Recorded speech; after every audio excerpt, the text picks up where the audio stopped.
Beginning, the Queen Who Did Not Sleep. On the world of Elithar, sleep was considered a weakness. The planet's sky shimmered in shades of silver and indigo, its atmosphere laced with bioluminescent particles that glowed brighter after sunset.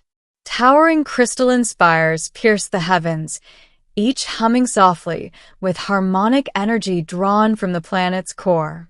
It was a world of precision, order, and quiet strength.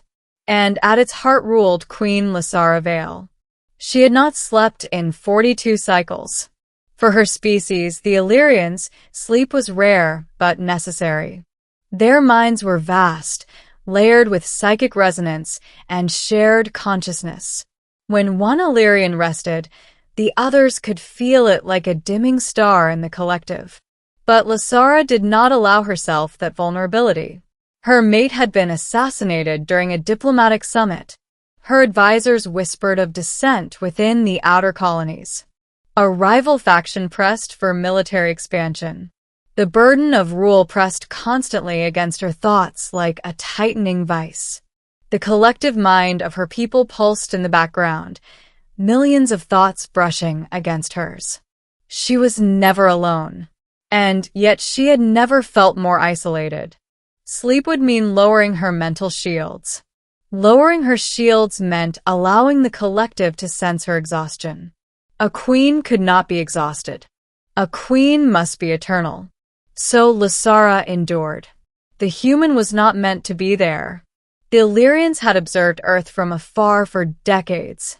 A promising species. Chaotic. Emotional. Divided. Fascinating. But not yet ready for contact. Yet fate, or perhaps simple cosmic accident, intervened. A deep space probe launched by Earth scientists had malfunctioned near the border of Illyrian territory.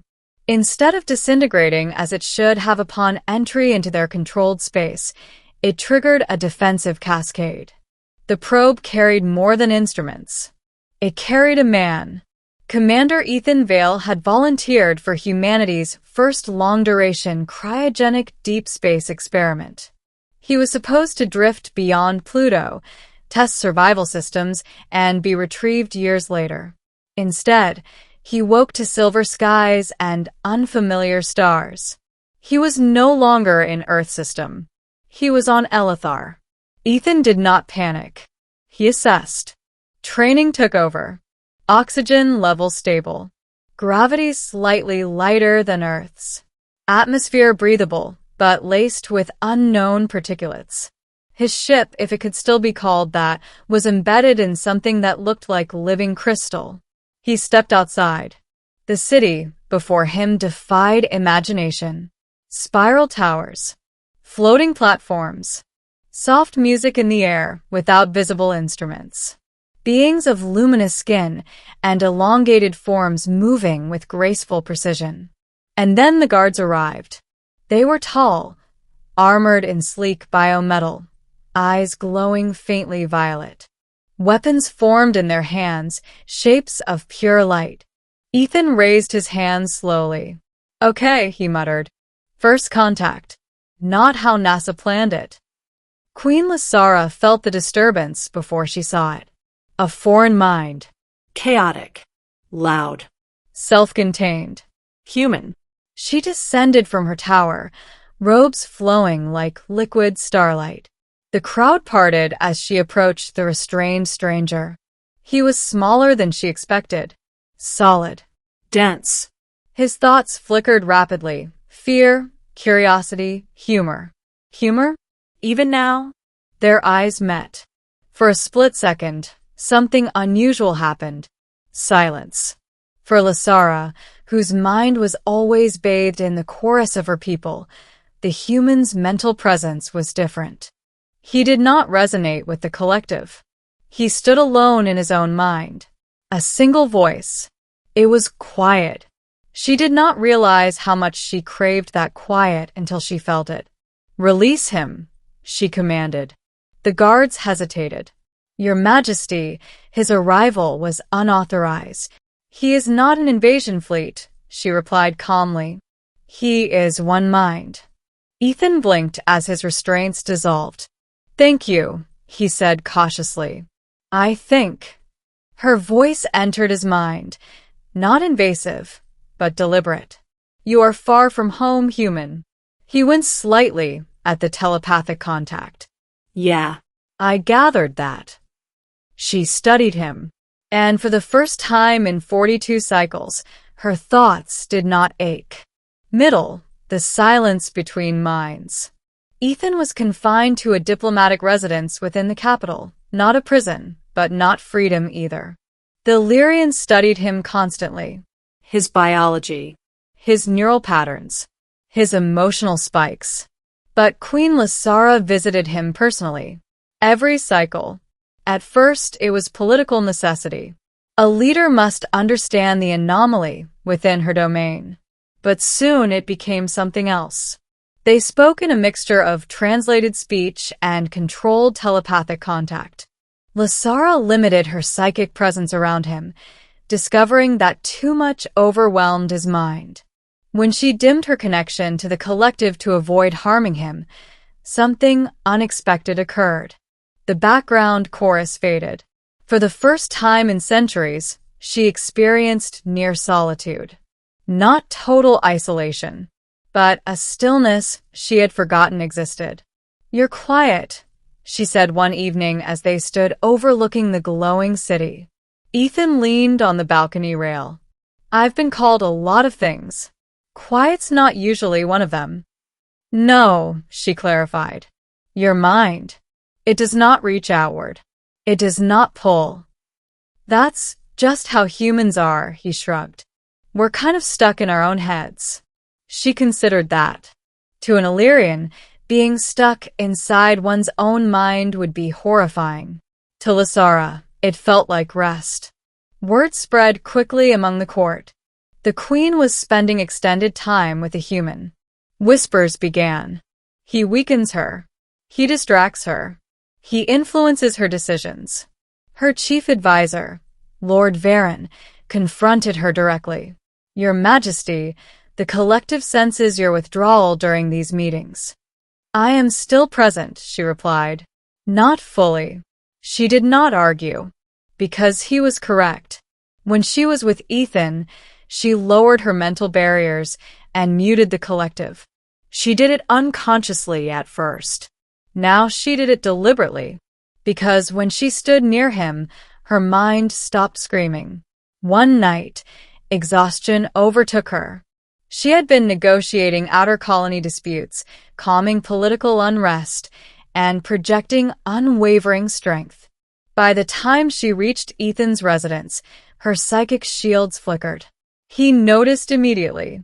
"You look," he hesitated, searching for a respectful word. "Tired." "I do not tire," she said automatically. He raised an eyebrow. "Sure." She swayed. Just slightly. It was enough. Without ceremony or permission, Ethan stepped closer.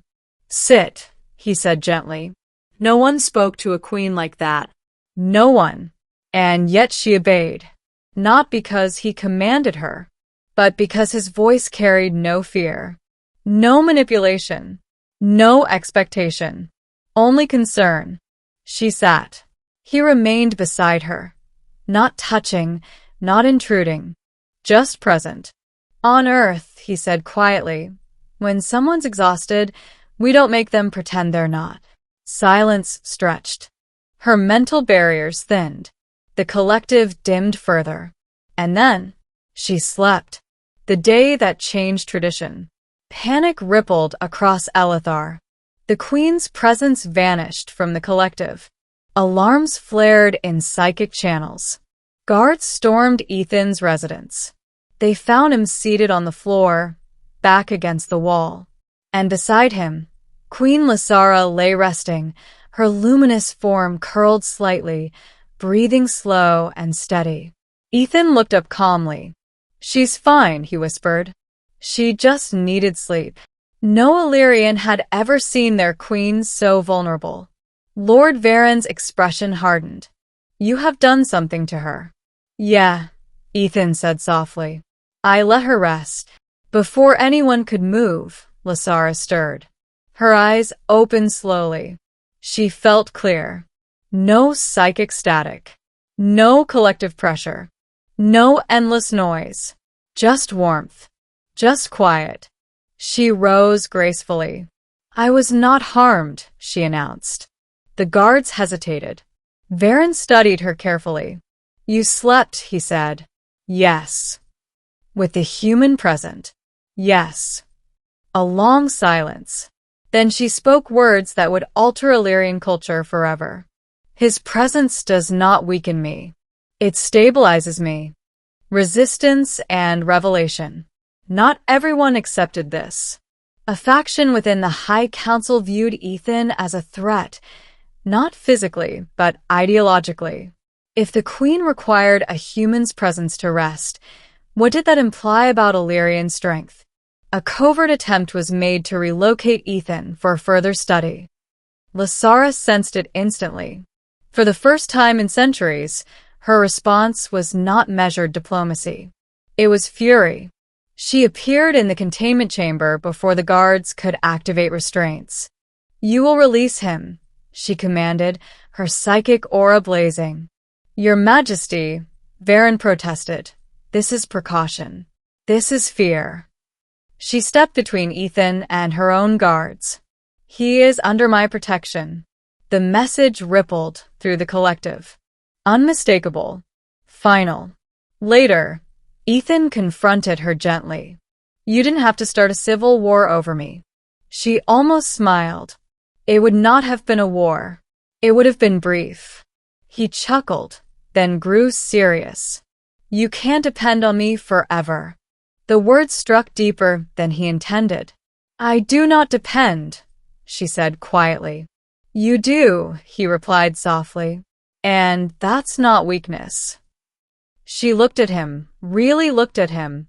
This fragile, mortal being who stood unshielded before a galactic monarch and spoke truth without fear. What is it, she asked, that humans understand about comfort?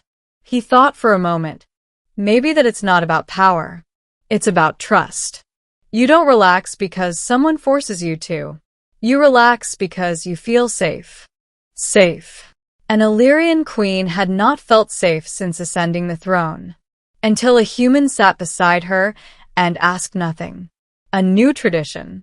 The first night had been accidental. The second was intentional. She returned to Ethan's residence after council sessions. Not for politics. Not for diplomacy. But to sit in silence. He would read from archived Earth literature, poetry, history, even bad jokes. She did not understand all of it. But she listened. And when exhaustion pressed in, she allowed herself to rest. Each time, the collective dimmed. Each time, panic lessened. Her people began to understand. The Queen was stronger after these rests. Her decisions clearer. Her aura steadier. The tradition spread quietly. Illyrian healers began studying controlled isolation therapy. Small chambers were designed to temporarily dampen collective resonance, modeled after the human effect. For the first time in their history, Illyrians experimented with chosen solitude, and productivity increased. Emotional instability decreased. The civilization evolved, not through conquest, but through rest, ending the choice. Years passed. Ethan aged. Humans did that.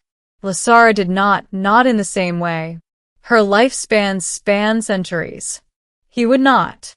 One evening, as silver dusk settled over Elithar, Ethan sat beside her once more. You've changed an empire, he said quietly. You initiated the change, she corrected. I just sat here. Yes, she replied. You did. Silence enveloped them. Comfortable. Familiar. Do you regret it? He asked. Regret what? Letting a human become part of your tradition. She turned toward him. Her eyes glowed softly. I was taught that strength meant constant vigilance, endless connection, unbroken awareness. And now, Now I understand that strength also means knowing when to be still. He smiled faintly. Guess we broke a few expectations. Yes, she agreed. Yours as well. He laughed softly. Yeah. Never thought I'd teach an alien queen how to nap. She rested her hand lightly over his. Not as ruler to subject, not as superior to inferior, but as one being to another. You did more than that, she said. When Ethan's time finally came decades later, the entire planet felt it. Not through the collective, but through her. Queen Lysara did not hide her grief. She did not suppress it. She allowed herself to feel it fully.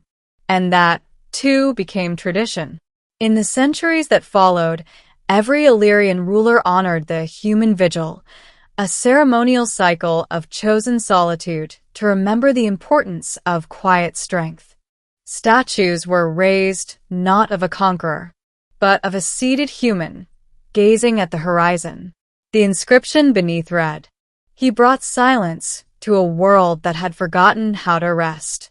And in her private chambers, Queen Lysara still dimmed the collective each cycle, not because she needed protection, but because in that quiet she remembered. The alien queen who once believed sleep was weakness had found comfort in a human's presence. And through that comfort, she had reshaped her civilization.